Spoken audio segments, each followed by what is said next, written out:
यीशु मसीह के बाबरकत नाम में आप सबको सारा इलियास और एवेंजलिस्ट राखल पीटर की तरफ से सलाम। आज जिस मजमून को हम बाइबल मुकद्दस में से सीखने जा रहे हैं वो है look up when you lockdown. Lockdown का लफ्जी मतलब बंद कर देना, रोक देना, फसाद के बाद दोबारा कंट्रोल हासिल करना, हालात को काबू करने के लिए एक जगह बंद कर दिया जाना, मौलिक वबा के दौरान लोगों का बचाव करना। जैसा कि आप सब जानते हैं इस वक्त पूरी दुनिया जो है वो लॉकडाउन के सिचुएशन से गुजर रही है। बाइबल मुकद्दस लॉकडाउन के हवाले से क्या बताती है? क्या बाइबल मुकद्दस में इससे पहले ये सूरत हाल वाक़या हुई? जी हाँ, बाइबल मुकद्दस में एबार की किताब जो है वो जब किसी शख्स को कोड़ लाहक होता था तो उसे 2 वीक्स के लिए यानी 14 दिन के लिए लॉकडाउन किया जाता था। इसके अलावा इसराइल जब मुल्क मिस्र से आज़ाद हुए तो एक रात के लिए वो लॉकडाउन हुए जब उन्होंने ईद फसह मनाई। और इसी तरह से यूना 3 दिन तक एक मछली के पेट में लॉकडाउन किया गया जब वो नैनवा जाने के बजाय तरसीस को जाना चाहता था। और शागिर्दों ने जब यीशु मसीह आसमान पर गए तो उन्हें यीशु ने कहा था कि तुम जब तक तुम्हें कुव्वत का लिबास ना मिले इसी शहर में ठहरे रहो। और वो यरूशलेम शहर में 50 दिनों के लिए ठहरे रहे दुआ में और खुदावन की प्रेजेंस में। और हम देखते हैं कि नूह को, खुदा के बंदा बुजुर्ग नूह को, कि वो एक मखसूस पीरियड के लिए कश्ती में गए ताकि लॉकडाउन के इस पीरियड से गुजर सके। आज हम जिस लॉकडाउन की बात करेंगे वो हम बुजुर्ग नूह के ताल्लुक से ही करेंगे कि किस तरह से 8 जानें जो हैं उस कश्ती में उस बड़े लॉकडाउन के वसीला से महफूज हो सकी। जी हाँ, अगर हम दौरे नूह की बात करें तो लॉकडाउन से पहले दुनिया के क्या हालात थे? क्या बुजुर्ग नूह के लॉकडाउन में जाने से पहले लोगों का रवैया क्या था? पैदाइश की किताब को जब हम पढ़ते हैं उसका 6 बाब 11वीं आयत से 13वीं आयत तक तो लिखा है, पर जमीन खुदा के आगे नाराज हो गई, वो जुल्म से भरी थी क्योंकि हर बशर ने जमीन पर अपना तरीका बिगाड़ लिया था। लॉकडाउन में जाने से पहले जमीन पर हर शख्स ने बुराई की, बदी की, गुनाह किया, खुदा की नाफरमानी की, खुदा से दूरी इख्तियार की। यही सबब है कि खुदा ने नूह से फरमाया कि मैं इस जमीन को तबाह बर्बाद कर दूंगा, यहाँ पर हर एक चीज को मैं खत्म कर दूंगा, तुझे और तेरे घराने को मैं सिर्फ महफूज रखूंगा। और आज भी पूरी दुनिया इस वक्त जब लॉकडाउन की सिचुएशन में है और इससे पहले कि लॉकडाउन पूरी दुनिया होती, दुनिया खुदा के बंदा 2 तिमोथियस 3 बाब की पहली 5 आयत के मुताबिक कुछ हालत उसके भी हालात ऐसे ही थे जिस तरह से लिखा है कलाम मुकद्दस में। लेकिन ये जान रख के आखिर ज़माने में बुरे दिन आएंगे, आदमी खुदगर्ज, जरदोस, शेखीबाज, मगरूर, बदगो, माँ बाप के नाफरमान, नाशुक्र, नापाक, तबई मोहब्बत से खाली, संग दिल, तोहमत लगाने वाले, बेइज्जत, तुंद मिजाज, नेकी के दुश्मन, दगाबाज, ढीठ, घुमंड करने वाले और खुदा की निस्बत ऐशो इशरत को अजीज रखने वाले। इससे पहले कि कोरोना वायरस की वबा पूरी दुनिया को अपनी लपेट में लेती, कुछ ऐसी ही तस्वीर दुनिया की हमें नजर आती है जब हम मीडिया को देखते हैं, न्यूज़पेपर को देखते हैं और दुनिया के हालात पर नजर डालते हैं। तो खुदा के बंदा तिमोथियस के मुताबिक दुनिया की हालत हमें नजर आती है। यही सबब है कि शायद हमें लॉकडाउन में जाना पड़ता है, जिस तरह से खुदा के बंदा नूह को जाना पड़ा और आज पूरी दुनिया को इस लॉकडाउन की सिचुएशन से गुजरना पड़ रहा है।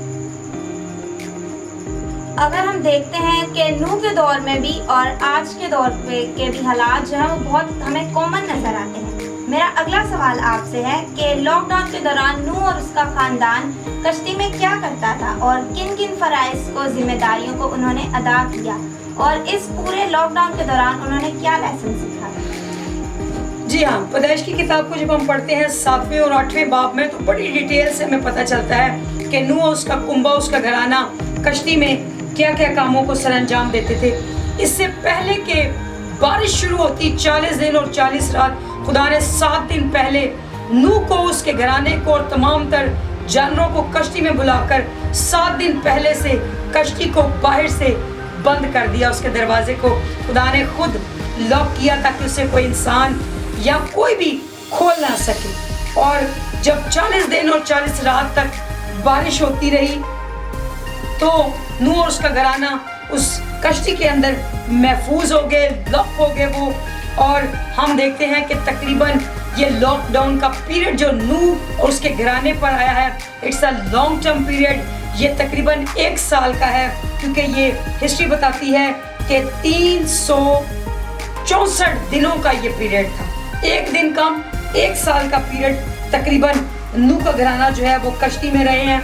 और कश्ती के दौरान, जैसा आप पूछ रहे थे, कश्ती में नूह और उसका घराना जानवरों की देखभाल करते थे, उनकी केयर करते थे और आपस में एक दूसरे के साथ टाइम स्पेंड करते थे, एक दूसरे की केयर और लुक आफ्टर करते थे। और मैं ये सोचती हूँ खास तौर पर नूह के घराने के पास एक ज़बरदस्त अपॉर्चुनिटी थी कि नूह के एक्सपीरियंस, जो नूह और खुदा के दरमियान रिलेशन था, उसे जानने का उसके घराने को एक ज़बरदस्त मौका मिला।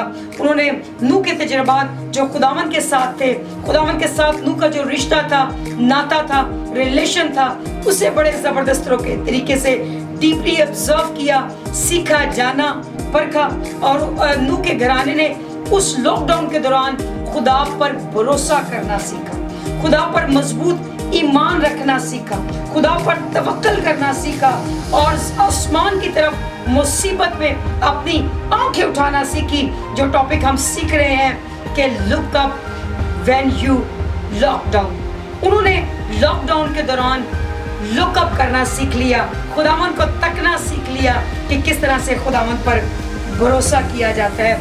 इसीलिए किसी शख्स ने बड़ी खूबसूरत बात कही है, improve yourself during lockdown. जी हाँ, हमें जब आज मैं और आप और ये पूरी दुनिया लॉकडाउन के पीरियड से गुजर रही है, हमें अपने आप को इम्प्रूव करना है, स्पेशली स्पिरिचुअली। जी हाँ, आज भी हम देख रहे हैं कि लॉकडाउन के दौरान लोगों ने जो है बहुत सारी पॉजिटिव एक्टिविटीज स्टार्ट कर दी है। लोग जो है अपने घरों में फैमिली मीटिंग्स कर रहे हैं, बाइबल स्टडी कर रहे हैं और प्रे में भी टाइम स्पेंड कर रहे हैं। मैं अगली बात जो आपसे पूछना चाहती हूँ वो ये है कि नूह और उसके घराने ने जब लॉकडाउन में खुदा का एहतराम किया, फरमाबरदारी की, तो उसके बाद उनको क्या ज़बरदस्त नताइज हासिल हुए। जी, पैदाइश की किताब जब हम 8वें बाब को पढ़ते हैं, उसकी 15वीं आयत, तब खुदा ने नूह से कहा कि कश्ती से बाहर आ। जब हम खुदा की ताबेदारी, फरमाबरदारी लॉकडाउन में करेंगे तो खुदावंद हमारी फिक्र करेगा और उसे खुद आकर ये कहना पड़ेगा कि लॉकडाउन से बाहर आओ, अपनी कश्तियों से बाहर आओ। और हम यकीनन, मैं और आप सब इस वक्त का इंतज़ार कर रहे हैं जब खुदा की आवाज़ हमारे लिए ये हो कि लॉकडाउन से बाहर आओ, जिस तरह से नूह से उसने कहा कि कश्ती से बाहर आओ। नेक्स्ट जो बात पैदाइश उसके 9वें बाब की पहली आयत में मिलती है, खुदा ने नूह से कहा, खुदा ने नूह और उसके बेटों को बरकत दी। जी हाँ, खुदावंद ने नूह को और उसके घराने को इस सारे लॉकडाउन के पीरियड के दौरान एक ज़बरदस्त काम को करने और कश्ती के बनाने के 120 साल के पीरियड को ज़बरदस्त तरीके से करने के इवज़ खुदा ने उन्हें ब्लेस किया, बरकत दी। और उस बरकत में खुदा ने उन्हें अथॉरिटी दी कि तुम तमाम दुनिया पर हुकूमत करोगे, इख्तियार रखोगे तमाम तर मखलूक़ात पर। और खुदा ने उनके खाने के लिए तमाम तर फूड्स को प्रोवाइड किया, तमाम तर फ्रूट्स और वेजिटेबल्स को खुदा ने उनके लिए प्रोवाइड किया। और खुदा ने उन्हें बढ़ने और फलने फूलने के लिए हुक्म किया कि तुम बढ़ो, फलो फूलो और ज़मीन को मामूर करो। और इसके साथ साथ एक और ज़बरदस्त अपॉर्चुनिटी हम उनके लिए देखते हैं, उनके लिए ब्लेसिंग देखते हैं कि खुदा ने उनसे प्रॉमिस किया कि मैं तुमसे वादा करता हूँ कि मैं अपनी कमान को बादलों में रखूँगा। मेरा ये वादा है कि आज के बाद मैं दुनिया को कभी भी पानी से हलाक नहीं करूँगा।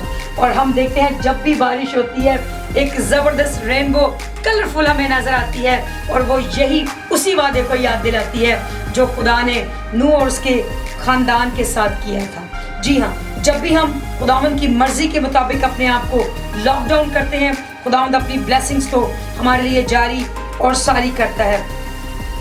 जब शागिर्दों ने अपने आप को खुदावंद यीशु के कहने के मुताबिक यरूशलेम में लॉकडाउन किया तो खुदा ने उन्हें पाक रूह की बरकत दी, उन्हें गैर जुबानों का तोहफा दिया और उन्हें बहुत ज्यादा खुदा ने ब्लेस किया, मिरेकल के साथ, ब्लेसिंग के साथ, अनाइंटिंग के साथ, हीलिंग के साथ, और खुदा ने उन्हें अपनी बरकत से कसरत के साथ मामूर किया। यूना के ताल्लुक से हम देखते हैं जब यूना को 3 दिन और 3 रात मछली के पेट में लॉकडाउन किया गया, उसकी नाफरमानी के सबब से कि खुदा ने उसे निनवे में जाने के लिए कहा लेकिन वो तरसीस को जाना चाहता था, तो मछली के पेट में रहने के बाद, उस लॉकडाउन में रहने के बाद यूना को एहसास हुआ अपनी गलती का। उसने दुआ की, उसने तौबा की, उसने माफी मांगी और खुदावंद की कुर्बत को मांगा। और लॉकडाउन के दौरान जब उसने लुक अप किया, खुदावंद की तरफ देखा, अपनी निगाहें आसमान की तरफ लगाई, अपने आप को आजिज इनकिसार किया, तो खुदा ने उस पर रहम किया, उसे माफ किया और मछली ने उसे उसी जगह पर उगल दिया जहाँ पर खुदा उसे भेजना चाहता था। और वह निनवे में गया, वहाँ पर उसने प्रीचिंग की, मनादी की और एक हिस्ट्री को रकम करने वाला यूना जो है वो बना, हिस्ट्री मेकर बन गया। सो हम भी जब लॉकडाउन में अपने आप को खुदावंद के ताबे करेंगे, खुदा की फरमाबरदारी में देंगे, तो यकीनन हम भी खुदावंद की ब्लेसिंग्स को आफ्टर लॉकडाउन रिसीव करने वाले ठहरेंगे। आमीन।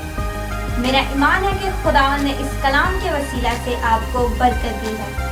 अगर आप भी चाहते हैं कि नूह के घराने की तरह आप भी ज़बरदस्त नताइज हासिल करें, तो इस कलाम के वसीला से और खुदावंद की फरमाबरदारी के मुताबिक अपना लाइफस्टाइल चेंज करें और लॉकडाउन के दौरान खुदावंद की मर्जी के मुताबिक ज़िंदगी बसर करें। इस वीडियो को दूसरों के साथ शेयर करें। इसे आप फेसबुक पर, व्हाट्सएप पर और यूट्यूब पर शेयर कर सकते हैं। आप हमें फेसबुक पर और यूट्यूब पर फॉलो भी कर सकते हैं। Keep watching blessing TV.